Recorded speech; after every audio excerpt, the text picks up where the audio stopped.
Baik, seatas nama Ellen Rensiana Suniagau, NIM 1906050048 dari kampus Universitas Nusa Cendana, Fakultas Sains dan Teknik, Program Studi Biologi. Di sini saya akan memaparkan tugas ekologi lahan kering.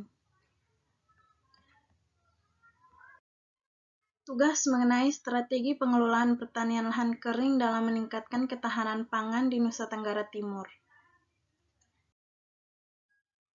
Di sini saya akan menjelaskan mengenai lahan kering terutama. Lahan kering di Nusa Tenggara Timur mempunyai potensi yang lebih besar dibandingkan lahan sawah karena peluang pengembangan lahan kering sangat terbuka untuk pengembangan berbagai komunitas unggul lahan kering.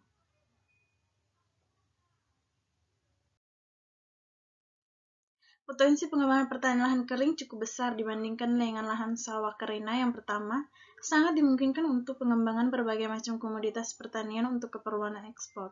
Yang kedua, dikemungkinkan untuk pengembangan pertanian terpadu antara ternak, tanaman, perkebunan atau kehutanan, serta tanaman pangan.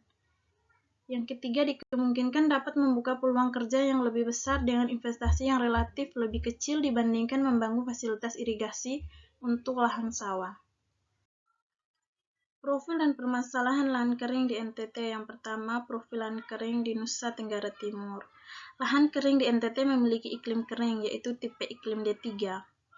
3-4 bulan basah dan 4-6 bulan kering. Tipe iklim D4, 3-4 bulan basah dan lebih dari 6 bulan kering. Tipe iklim E3, lebih dari 3 bulan basah, 4-6 bulan kering. Dan tipe iklim E4, lebih dari 3 bulan basah dan kurang dari 6 bulan kering. Distribusi dan intensitas curah hujan di wilayah NTT tidak merata dan tidak menentu, serta sulit ditaksir, sehingga kerap kali kegagalan panen terjadi serta akibat keterbatasan ketersediaan air. Air hanya terjadi pada bulan-bulan basah, yaitu bulan Desember, Januari, dan Februari, dan selebihnya merupakan bulan defisat air. Yang berikutnya adalah strategi pengelolaan pertanian lahan kering. Yang pertama, tujuan pengelolaan lahan kering. 1. Meningkatkan produktivitas lahan. 2. Mengurangi risiko kegagalan.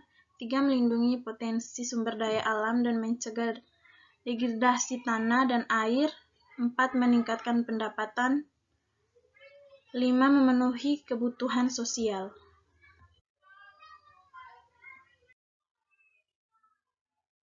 Berikutnya adalah strategi yang tepat untuk dapat tercapainya tujuan tersebut. Yang pertama, ameliorasi tanah. Tanah berkualitas tinggi berarti tanah tersebut mempunyai kemampuan yang tinggi dan menyediakan hara air dan udara untuk meningkatkan produktivitas lahan dan mempunyai daya tahan yang tinggi terhadap pengaruh dehidrasi tanah. Yang kedua, peningkatan produktivitas lahan produksi tanaman secara berkelanjutan. Dalam hal ini, teknologi yang sesuai dalam teknologi tepat guna yang mengutamakan daya dukung lahan, baik dilihat dari upaya pengelimasi pengaruh dehidrasi lahan maupun faktor-faktor pembatas kesuburan tanah dan keterbatasan ketersediaan air. Yang ketiga, teknologi rain harvesting. Untuk mengatasi kekeringan, maka salah satu strategi teknologi rain harvesting yang paling murah, cepat, dan efektif, serta hasilnya langsung terlihat, adalah dengan membangun embun yang dipadukan dengan paket teknologi budidaya. Yang keempat adalah perbaikan infrastruktur ekonomi. Secara umum, pangsa pasar produktif komoditas yang dihasilkan oleh petani lahan kering masih terbatas karena konsumen yang terbatas, hingga akibat kelemahannya infrastruktur pendukung dibentuk produk kebanyakan masih berupa bahan mentah atau belum diolah.